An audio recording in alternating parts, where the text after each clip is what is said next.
Well, I guess there's time for a little bit of malarkey.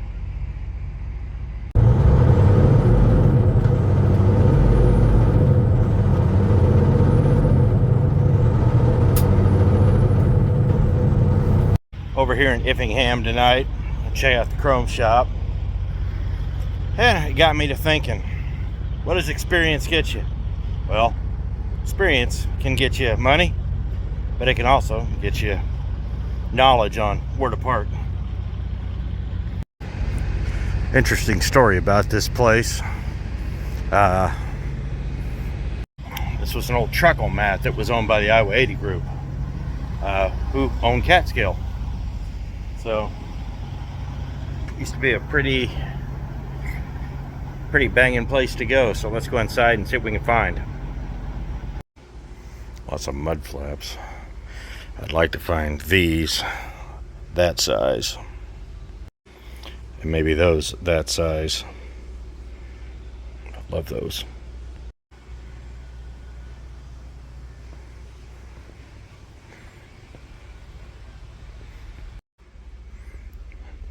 I actually like these, but I wish they just said Kenworth.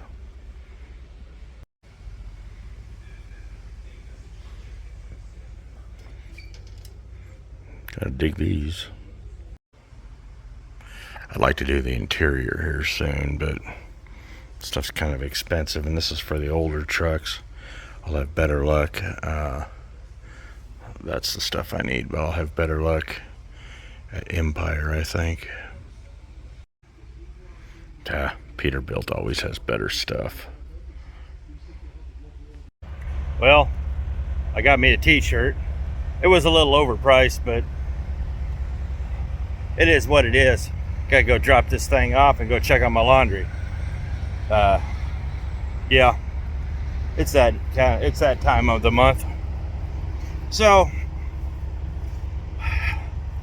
what does experience get you? Well, get you a whole lot more. It also puts you in some positions sometime to where sometimes you just need to keep your mouth shut because nobody's interested. Got a few of those stories. All right, let's see if I can get across the street without getting myself ruinated. And no, I don't run. So what brought all this on? Well, I was having a conversation with somebody the other day, and I was watching a YouTube video too. Guy was talking about having a banger week, and he gave the dollar amount. I looked at him and said, "That's a bad week." That's a good week to you? That's a horrible week. If I had weeks like that, I wouldn't be where I'm at. But to him, it was a good week. And I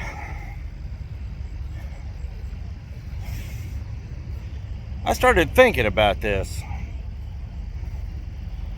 Sometimes your experience is detrimental to the people around you. And a lot of times you just need to shut the hell up and let people be stupid.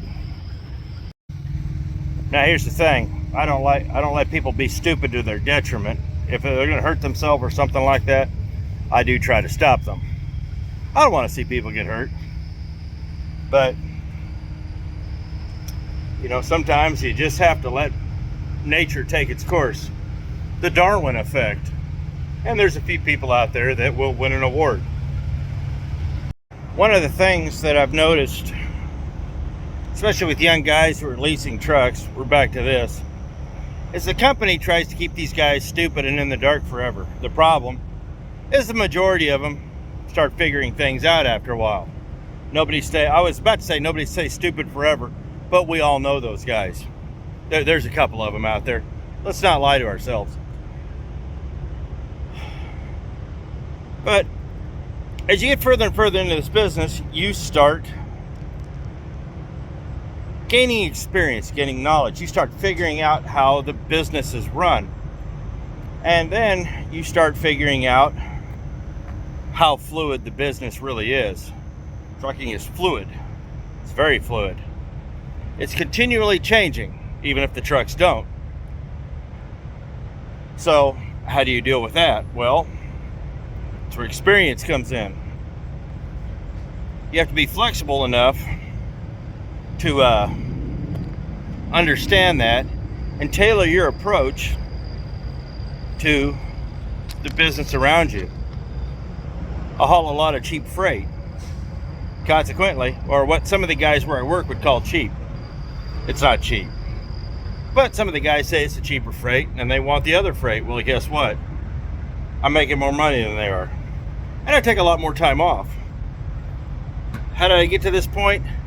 Experience. Figured out what works for me. It didn't happen overnight. I've been an owner-operator for 7, 8 years now. And it didn't happen overnight. Now, I'll be the first to admit, everybody's experiences will vary. But the basic premise and the fundamentals are usually the same. Your decision making has a lot to do with your experience. So,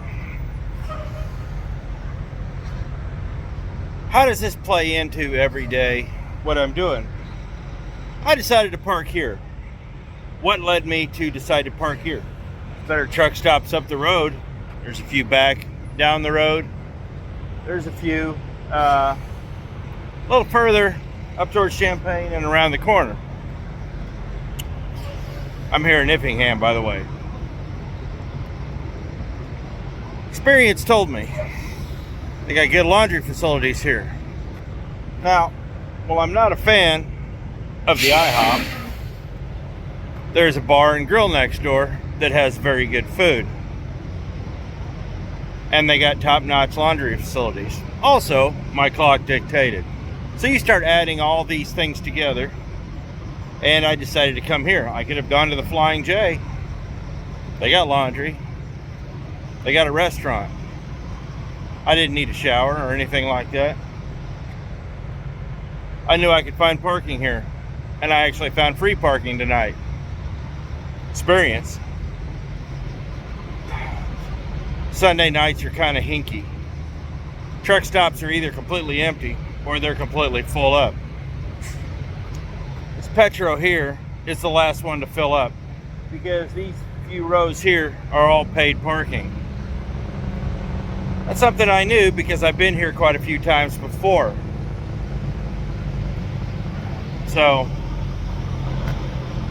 and it's just a nice clean place. Now, I got talking with a buddy of mine about GPSs the other day. Don't really use one. I use Google Earth from time to time to get me close. I use it for time and distance, or if I got to check on something, but truthfully, nah, don't need it. I've just been to all these places and I just know where to stop. That's where experience comes in. Here's the thing though. I learned a lot of this by listening to other people that also had experience. I'm not saying I know everything, and I'm not saying you should listen to me exclusively. Please don't. I'm wrong about a lot of things. However, I had to learn just like you'll have to learn. But a lot of times the experience comes in many different forms. Sometimes you hear about it, sometimes it happens to you. And a lot of times if you hear about it, you can tailor your approach to where you don't fall in the same pitfalls these other guys did. Because you may not understand why they fell in the pitfall, but you may know they fell. And a lot of times, you're not going to do it any better than they did. So that's an important thing to know. I tell you what, it's an absolutely beautiful night out tonight. Absolutely, the weather's just about perfect. Back in the day when I was hauling grain, we'd pull into the feedlots and go off in the corner and kick your side doors open, and basically you can sleep outside. And this would be a great night to do that. Unfortunately, I'm parked between two trucks that are running, so I guess we'll be using the APU tonight. I like my APU. One of the things that I was getting to earlier that, sorry, I kind of glossed over this, was that over a period of years, I've actually figured a few things out. This is what I do for a living. This is my job. Whether I'm a company driver or whether I am a owner-operator, this is my job. My job is to figure out this industry. So, the one thing I discovered as a company driver versus being an owner-operator is the minute I bought my truck, everything flipped on its head. Everything was the same and everything was different. So, I had to learn how to tailor my approach to that because everything I'd been told was wrong. So, I started all over from scratch. Got a lot of good advice, got a lot of horrible advice.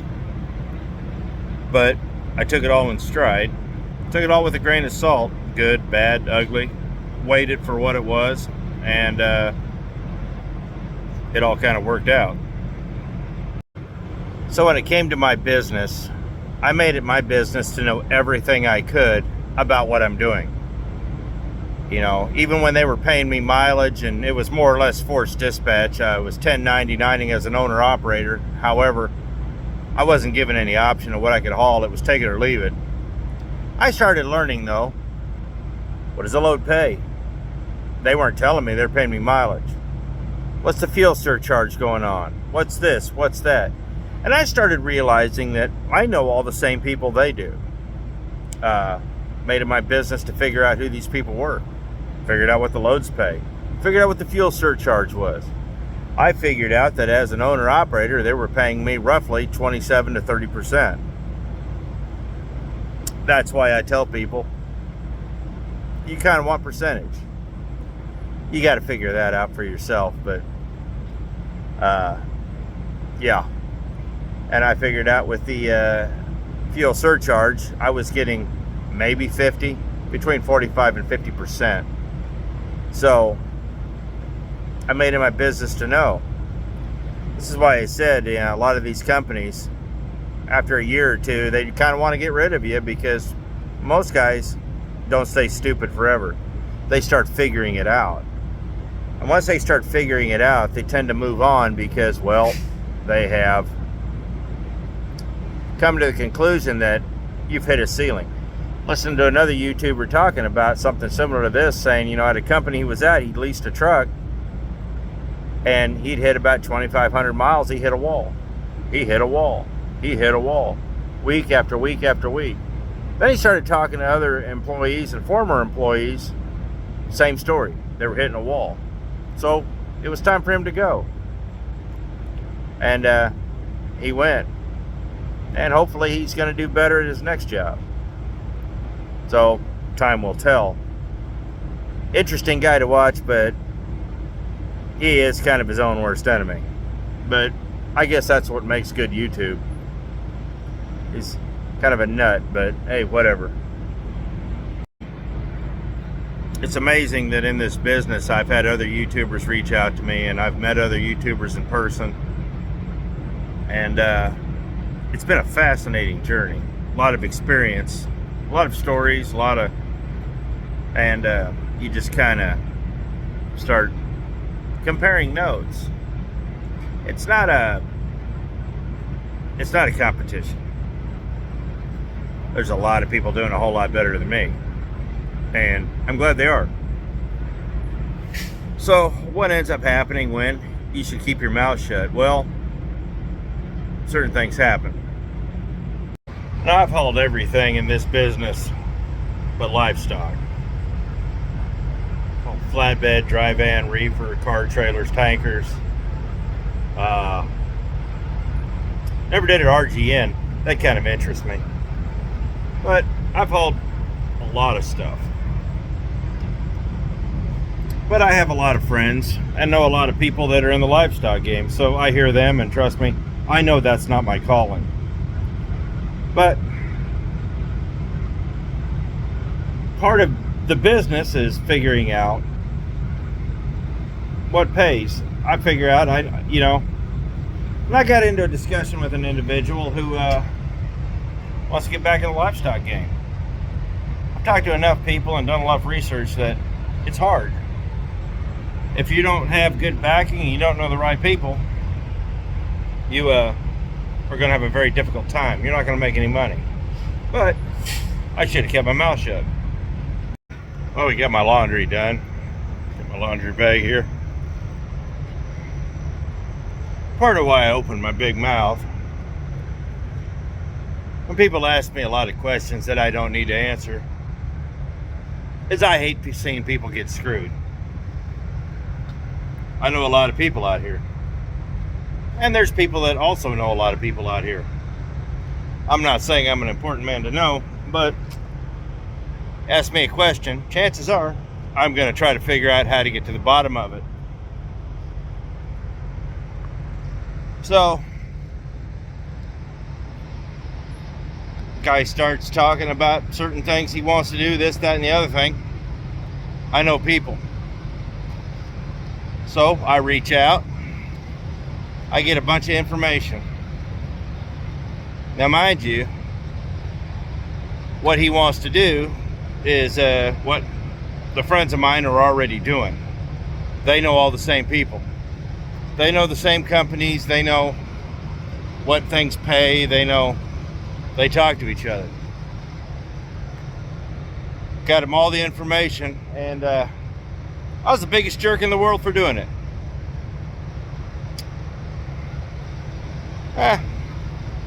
You know, sometimes I've come to realize people don't want your advice. People don't want your help. People don't want the benefit of your experience. A lot of times you just have to let people fail. They might fail, they might not. Hopefully they're smart enough to figure it out, even if they don't want your help. And truthfully, most of the time, they don't. And you shouldn't offer. A lot of people offer help out of a courtesy. It's just being polite. But truthfully, nah, most people don't want your help. So you just have to smile and let them fail.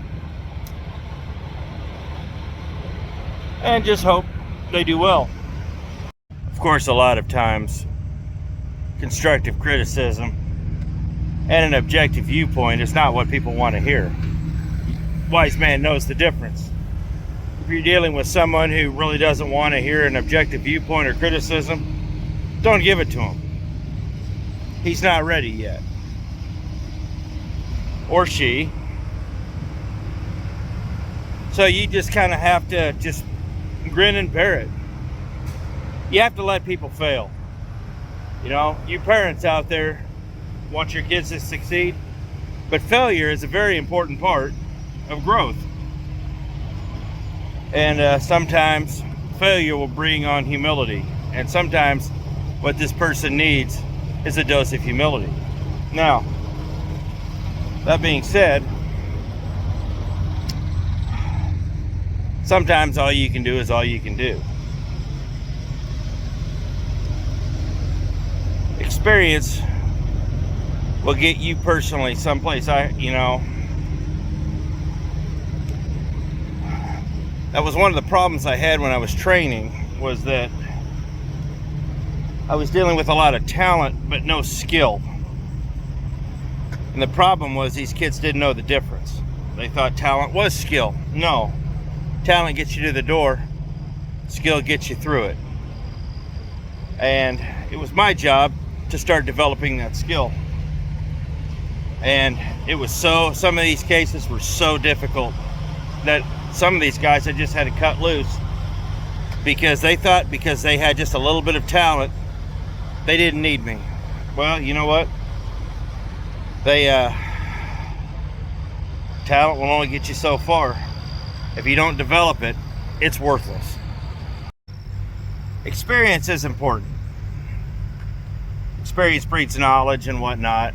And like with what I do here on Facebook or YouTube, I share it, but it's up to you. If you follow it, great. If you don't, great. I want you to take everything I say with a grain of salt.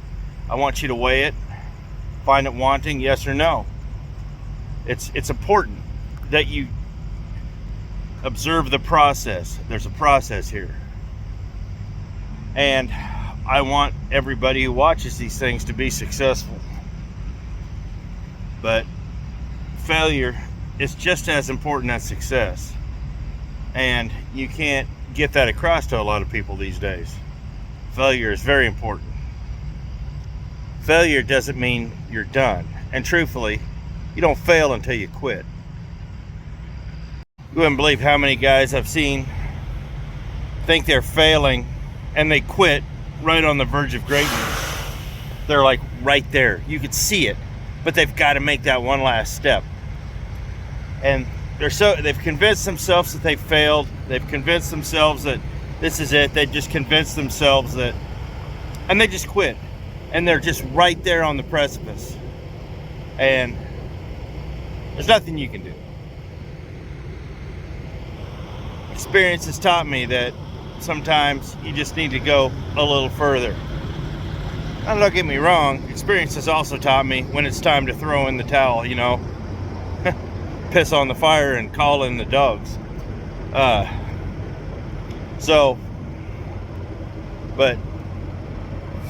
that's what experience gets you. Now, I'll be the first one to tell you, these young kids ain't as dumb as a lot of people are making them out.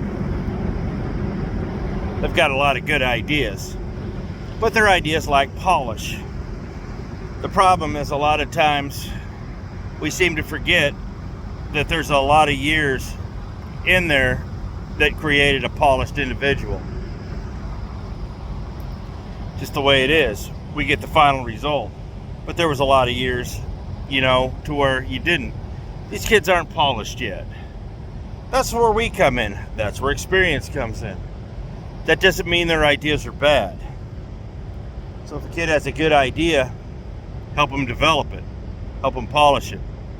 Do your best to keep him out of the pitfalls, but truthfully, if he's bent and determined to jump headlong into one, just be ready to throw him a rope and ask him how it went when he's done. That's about all you can do. You can't save someone who don't want to be saved.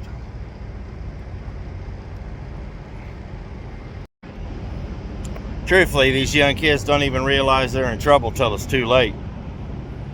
Remember, about 4 or 5 years ago, that young kid that went down I-70, killed all those people in that flatbed truck outside of Denver, going down the hill.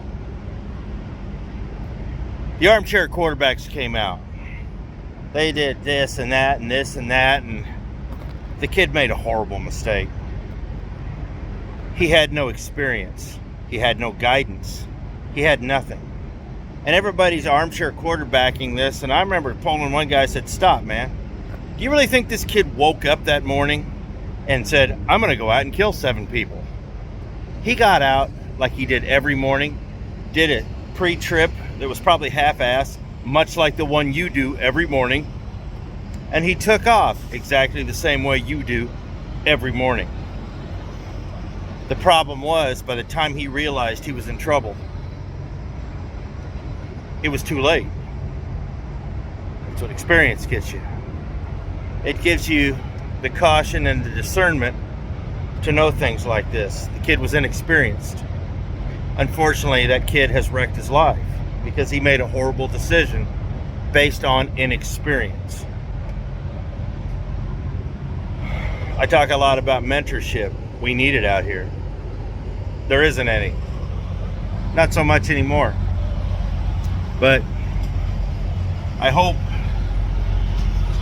that my advice will help somebody out there, because, well, that's why it's here, for one real reason.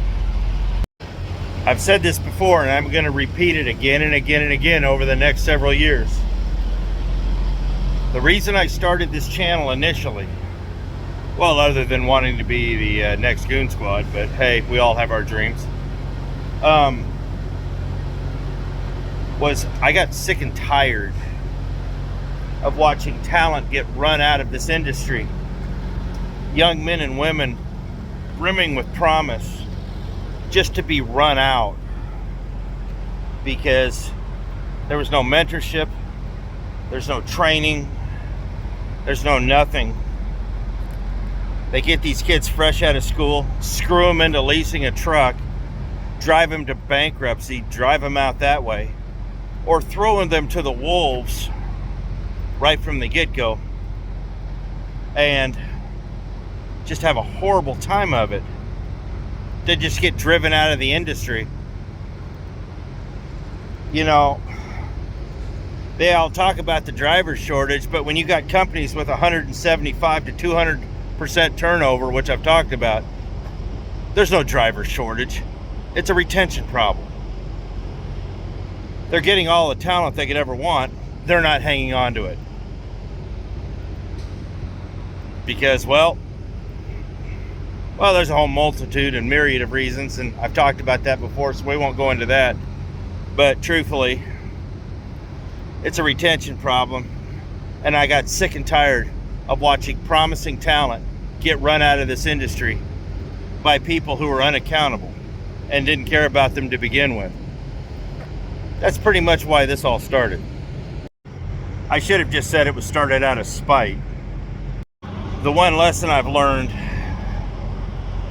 and one of the hardest to apply because you hate yourself for it, is sometimes you've just got to let these people go and make horrible decisions.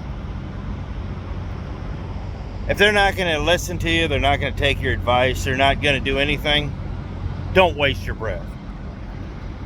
Easier said than done, I know, because you're going to sit there and watch them fail.